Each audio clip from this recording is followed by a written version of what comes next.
أعوذ بالله من الشيطان الرجيم بسم الله الرحمن الرحيم قال رب الصدري ويسر لي أمري واحلل من لساني. We praise him, we seek his help and his forgiveness. We seek refuge with Allah from the evils of our souls and our misdeeds. And whomever Allah guides will never be led astray, and whomever Allah leads astray, no one can guide. I bear witness that there is none worthy of worship but Allah, alone without partners. And unto him I bear witness that Muhammad is his slave and messenger.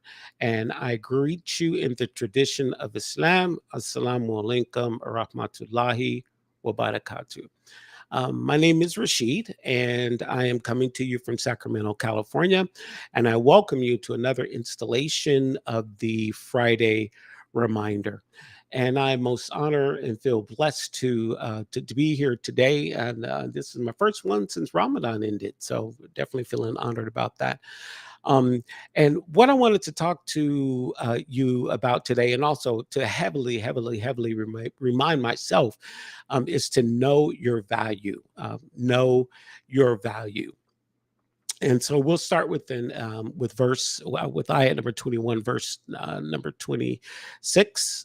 I'm sorry, chapter number 21, verse 16, where Allah subhanahu wa ta'ala reminds us, we created not the heavens and the earth and all that is in between them for play.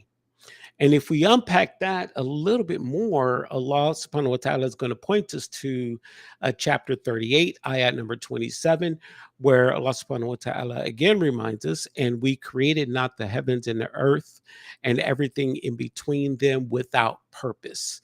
And I want to focus on that word, without purpose. Because see, Allah did not create us by happenstance or by chance. Allah actually went through the effort to mold us individually. So there is no accident in life. And he wrote our story with a pen of mercy, and Allah poured his love into every cell within our body, and he blew his spirit into that clay, and eventually that shaped us into who we are today. So this is he blew this into our mold, individually, personally, and very intentionally. So Allah subhanahu wa ta'ala went through all of that effort. And I wanted to start this uh, sharing of information with a poem that I came across by a brother named Aru Barzak. This is a poem, and it reads: the God who made the stars, the seas, and the mountains and its peaks, the universe and its galaxies, felt this world would be incomplete without you and without me. Do you see how you are a puzzle piece in the whole? Without you, there would be a hole. Your body is not just a clay tent, but you are lot, but you that you live in. It's a piece of the universe that it is a piece of the universe you have been given. You are not a small fire. You are a reflection of the entire cosmos. You are here. Can you hear the big bang in your heart 80 times a minute? God knocks on the door of your chest to remind you that he has never left and that he is closer to you than your jugular vein in your neck. Every moment is divinely blessed. For this very moment, God is blowing the breath of life through 8 billion different human chests. You are not just stardust and dirt. You are a reflection of God's beauty on earth. You are not this mortal body that death will one day take. You are an everlasting spirit held in the moral embrace of clay. You are not a human being meant to be spiritual. You are a spiritual being living as a human being, a miracle. And I want to hit that last sentence, last two sentences just for a moment. You are not a human being meant to be spiritual. You are a spiritual being living as a human being, a miracle. So basically, that's reminds me that Allah subhanahu wa ta'ala went through the effort to go ahead and create me and created me to be a spiritual being. But not only that, within my human self, I am reaching out to be a spiritual being, to worship him and to worship him alone. Because we are here toward a man in jinn is here is was put on earth to worship Allah subhanahu wa ta'ala. So we need to understand that we are spiritual, but we are beings, and within our beings, we want to act in a very spiritual way. And that in and of itself is a miracle if we unpack that even further. So I guess one question could be, who are you to God? Who are you to God? Um, your worth really is not determined by our output, and I know a lot of us want to do that, and I know I personally want to do that. I want to look at the things that I'm actually doing on this planet and that I'm doing with other individuals, and what I'm doing at work and volunteering, all these other things, and I want to set that as to be my actual worth and my actual value. But that's not necessarily it. If we want to look at it a little bit more, it's like if we look at the sun.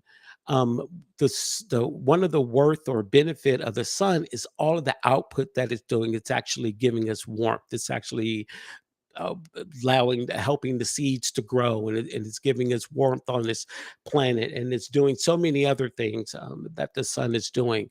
But is that truly its worth, or should its value be the fact that Allah subhanahu wa ta'ala went through the effort to create that for us? So that's one thing we want to acknowledge is not only its output and what it's doing for us, but the simple fact that Allah went through the effort to create it. So that is the same as us. We may be doing volunteering every day. We may be feeding people every day. We may be giving wonderful lectures. We may be volunteering with Embrace. We may be doing all of these other things. And certainly there is value in that. There's benefit in that. And I'm not taking anything away from that, but it's just a simple fact that Allah created us and allowed us to be in this position to do these works and to do these things. That is the actual worth, and that is the actual blessing. And we have to acknowledge that and recognize that and give credit to Allah subhanahu wa ta'ala for that, and thank him for that, because everything, anytime we show gratitude, Allah is going to give us more. So, I don't know. I just wanted to take a moment and share that thought with all of us, that it's really the fact that Allah gave us that option and Allah created us to do these things. That is the actual benefit, and that is the actual worth there. Another thing is that you are not defined by the opinions of others. We're not defined by the opinions of others, because it's almost impossible to please everybody. It's almost impossible to please everyone. And I know sometimes, especially with social media and the number of likes and clicks and other things, and some of the hate that's put out there within social media, a lot of people want to grab onto that and put their value and put their worth in that. But that's not where our worth is. That's not where our value is. Again, it's down to what, that a simple fact that Allah has created us, and the simple fact that we are doing positive things in this world, and we are doing good things in this world. So we don't want to limit ourselves to thinking about social media and thinking about what other people think and feel about us and say that is our worth. Allah subhanahu wa ta'ala reminds us in ayah in surah number 20, surah Taha, ayat number 41, that he created you for myself. I created you for myself, meaning Allah created us for him. Allah created us to worship him. So as long as we're doing things in that space, and we're doing our best in that space, and we're seeking refuge for the things that we do wrong, because most certainly we sin every day, then that's where our value is. That's where it's at. And again, we're never ever going to please everyone, and especially those of us that are converts to Islam. We may be in a family that is 98% non-Muslim, and there may be some negative things that people within our family say to us, and we always want to be kind to our family. But if they want to encourage us to try to do things that are against Islam, then that's when we have the right to say no. But we want to treat those people with kindness, and love, and compassion. It's easier said than done, but don't always put. And I have to say this to myself too, because I have family members as well. But we want to put not always put all of our stock and our value about what those people may be saying and or feeling about us. I mean, if you're, for instance, if you're at work and you're making wudu and someone sees you in the bathroom making wudu, I know that may look a little funny, but at the end of the day, so what? That's your form of ibadah. You're worshiping Allah. If you have to go to Jummah, it's okay to ask your employer um, to go out for Jummah because you have that right. It's Title VII. That's a law. And I know it's easier said than done and sometimes hard to do. But if we're going through those efforts and we're going through those things to worship Allah and do the things that Allah wants us to do and to stay away from the things that Allah wants us to do, that's where our value is. And we want Allah to look at us and love us. And it's been said it's important to love Allah, but it's more important that Allah loves us, and He does love all of His believers and all the righteous people. But we want to run towards the law. We want to walk towards the law. We want to reach our hand out towards the law, for He will reach His hand out to us. So that's the major opinion that we want to be concerned about. What is Allah feeling, seeing, and thinking about us? And we need to understand that our souls was not created perfect. We're not perfect. We are going to make mistakes, but we just want to be aware of the fact of our connection to Allah Subhanahu wa Taala. We always want to work on our connection to Allah Subhanahu wa Taala. So again, we're not perfect, but how can we strengthen that connection so that uh, we have that good view of Allah and that Allah has a good view of us. We want to read the Quran. Read the Quran as much as you possibly can. I know we just finished Ramadan, the month of the Quran. And now that Ramadan is over, sometimes it's easy because Shaitan is now out, and he's going to get in our way and try to have us stop doing things. We may put the Quran up and not read it as much as we used to. And that's okay. We may not read it as much as we used to, but we do want to try to at least read a little bit every day, whether it's one sentence or one page. We want to keep our connection with the book of Allah subhanahu wa ta'ala because that will keep our connection to Him. We want to do our best to try to keep our prayers up. During the month of Ramadan, we're praying 5 times a day. We're doing the Tarawih prayer at night. We are, going to the iftars and we're doing all these beautiful and wonderful things. We want to try to keep those habits up. Now, I know we're still in the month of Shawwal, so we're not, a full month out of Ramadan, but whatever good habits and things that we picked up during the month. We want to try to make sure we continue those and making sure that we try to dhikr with our dhikr beads, with our hands, whatever it is you want to try to do, remembrance, whatever it is you want to try to remember Allah subhanahu wa ta'ala, doing Allah's names, and doing those things and being around righteous people. I know we potentially we're going to iftars and doing other things in the masjid and being around all these beautiful people. Well, let's try to keep that habit up. Let's try to make phone calls and hang out with our brothers and hang out with our sisters, because the more that we are around righteous people, we're not going to be that lone wolf that could potentially get eaten up by the wolf.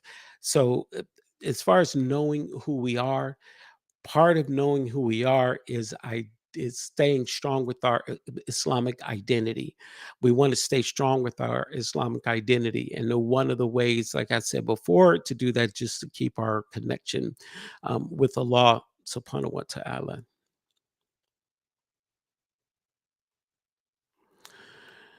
And in interest of time, I'm going to keep this one short.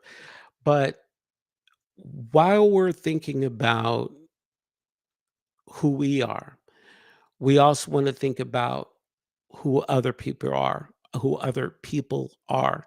And I want to touch on specifically the awliya of Allah. These are the actual friends of Allah.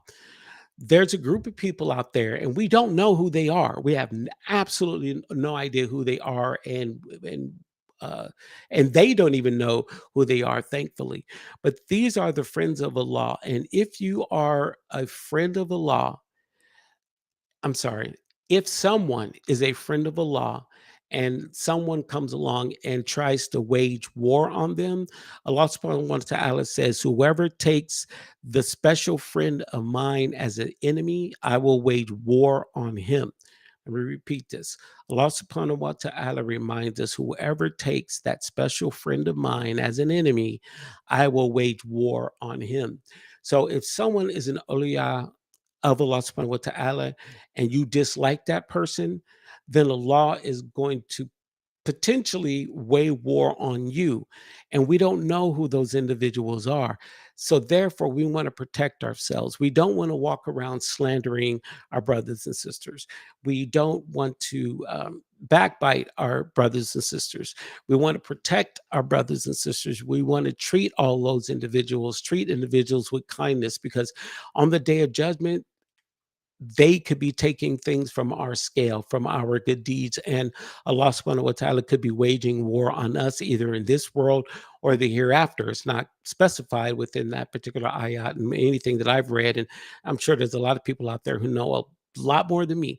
But it doesn't say that Allah will wage war in this life or within the hereafter. But either way, that's a scary, scary notion. So we want to protect ourselves against waging war or disliking the awliya. And I ask Allah subhanahu wa ta'ala to protect me from doing that. Ask Allah to protect you from doing that. Ask Allah subhanahu wa ta'ala that we all try to maintain a good, strong connection with Him, that we are concerned about who we are, but not necessarily always concerned about what people are saying and thinking about us, and that we do our best to keep our feet strong on this path. Um, سبحانك وبحمدك أشهد أن لا إله إلا أنت أستغفر وأتوب إليك أعوذ بالله من الشيطان الرجيم بسم الله الرحمن الرحيم والعصر إن الإنسان لفي خسر إلا الذين آمنوا وعملوا الصالحات وتواصوا بالحق وتواصوا بالصبر السلام عليكم ورحمة الله وبركاته